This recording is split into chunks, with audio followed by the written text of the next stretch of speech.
Welcome to CrashMagic. In today's video we're going to have a look at a classic and one of the most well-known card tricks, the 21 card trick. For anyone who's ever started to learn some card magic, this is usually one of the first tricks they ever learn, and because of this a lot of people either know it, remember being shown it, or have at least heard of it. There's no performance as such in this video, but for anyone who doesn't know it, I thought it might be interesting to do a tutorial and have a look at this card trick, including the ending that I like to use when performing this trick. But then I'll show you two alternative versions that are great to use, especially when your spectator does already know the classic version of this trick. As the name implies, we need just 21 of the cards for this trick.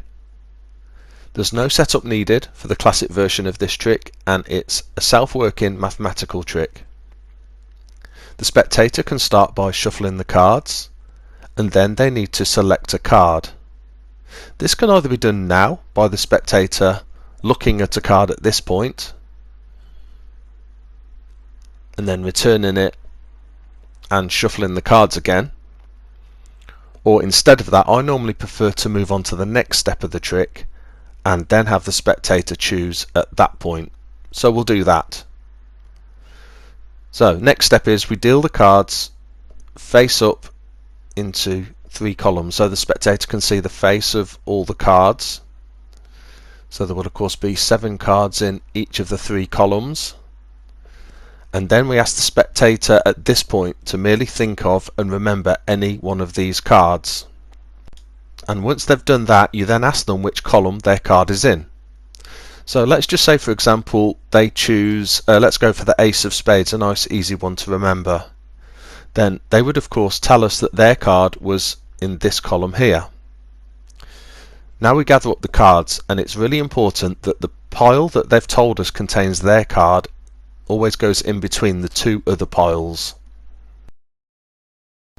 We then deal out the cards again into 3 columns, exactly as before, face up, and again we're going to ask the spectator which column their card is in. Because there is quite a bit of dealing in this trick, it's sometimes quite nice to let the spectator do this dealing. So with all the cards dealt out, we ask them which column their card is in. So they will be looking for the Ace of Spades and of course let us know that their card is in this middle column here. So we again collect up the cards, making sure that that column goes in between the other 2 piles of cards. And then we're going to deal the cards out for a third and final time. So there is quite a bit of dealing with this trick, but it does tend to keep the spectator engaged because they are of course looking for their card to be turned up, and as I said, you can get them to do the dealing if you like as well. So once all the cards have been dealt, we're then going to ask our spectator again which column their card is in, and whichever column they say, their card will always be the middle card of this column. So in this case our Ace of Spades is here in the middle of this column, which they would indicate with 3 cards above it and 3 cards below it. And usually the magician would end the trick by revealing this simply by saying, I think your card is the Ace of Spades. But here's an alternative ending and what I prefer to do. So at this point as the magician we now know our spectator's card is the Ace of Spades, but I will then gather up the cards, making sure the column with their card in is in the middle, and I'll hand the cards to the spectator, and then I'll ask them to do a reverse Australian deal. So an Australian deal, or a down under deal, is when you deal 1 card down onto the table and 1 card under, and so on. But in this case we're going to ask them to do the opposite. So start by taking the first card and place it under the pack, the next card down, under, down, under, and we'll ask them to carry on doing that all the way through the cards. And of course it's quite nice that the cards are in the spectator's hands for this final part of the trick, and when they get to the final card you ask them to stop. And so then it's at this point that I will say, I think the card that you chose was the Ace of Spades for the first reveal, and then I'll just wait. Now usually the spectator at this point will automatically turn over the card that they're holding, but if they don't, just a nod of the head towards the card will usually be enough to get them to turn it over, so that they can see that the card that they're holding is their card. So that is the classic trick with my preferred ending. But now I'm going to show you two variations of the trick that are great for when you tell a spectator, I'm going to show you the 21 card trick, and they reply, I know that one. So for this first variation, we're going to force the selection of a card onto our spectator, and the card that we're going to force needs to be in position 11 of the 21 cards. So that's right in the middle with 10 cards above it and 10 cards below it. Now you can either set up the cards with a known card in position 11 to start with, as we're going to do now, and we'll use the ace of spades again from the last part of the trick. Or alternatively, you could have the spectator shuffle the cards so it's totally ad hoc, and then under the guise of showing that the cards are well mixed, you could spread the cards out, and with only 21 cards it's very easy to quickly spot which card is in position 11. You can quickly count 10 cards either from the top or the bottom. Whichever way you've set up your force card in that 11th position, you now need to ask your spectator to cut off less than half the cards from the top of the pile. Your force card is in that position 11, so it's really important that they do cut off less than half of the cards, so a maximum of 10 cards. And once they've done that, you deal the next 10 cards into a row. You then ask your spectator to count how many cards they randomly cut off and to tell you.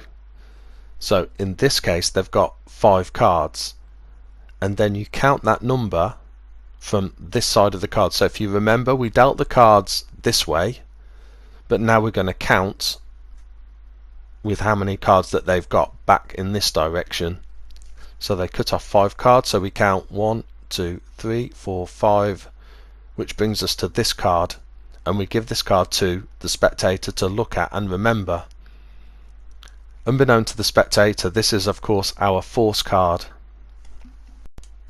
Once they've remembered it, then they can return it anywhere into the other cards, and you can of course give those cards to the spectator to shuffle, because of course for us as the magician the trick is already done and we know their card.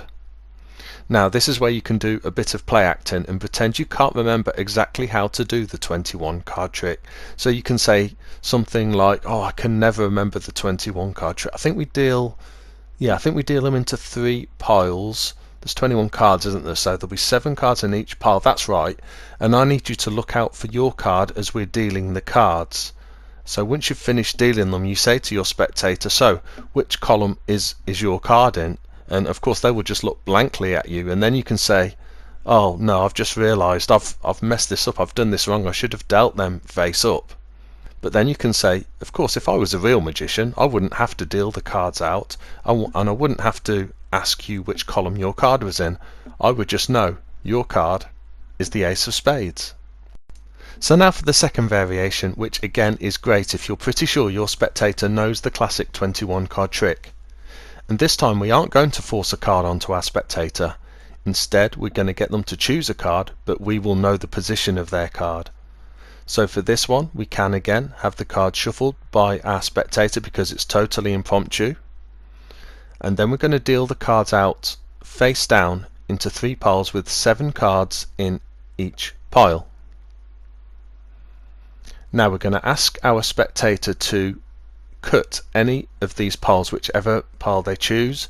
Let's say they choose the middle pile, so they can cut anywhere, and then they need to look at and remember their card that they've cut to. So 8 of spades in this example, and they can place it down now onto any of the other 2 piles, so not the pile that they cut the cards from, but either of the other 2 piles.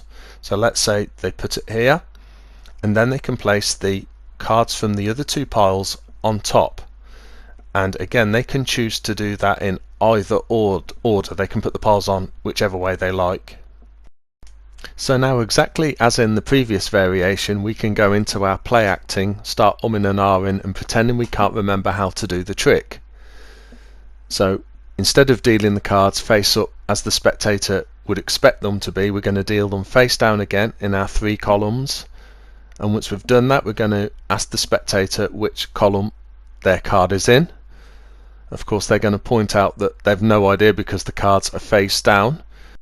So after apologising for messing the trick up, we will again explain as before that if we were a real magician we should still be able to find their card. So using our magical senses we will say we think the spectator's card is this one here.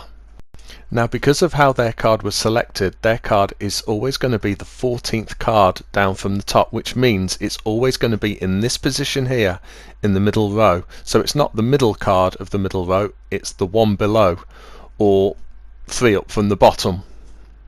And then you can turn it over to reveal that it is their card, in this case the 8 of spades. So that's the end of my video on the 21 card trick, my favourite ending, and a couple of variations to maybe fool people who already know it. If you liked it, please like and subscribe. Any comments, leave them down below, and see you soon.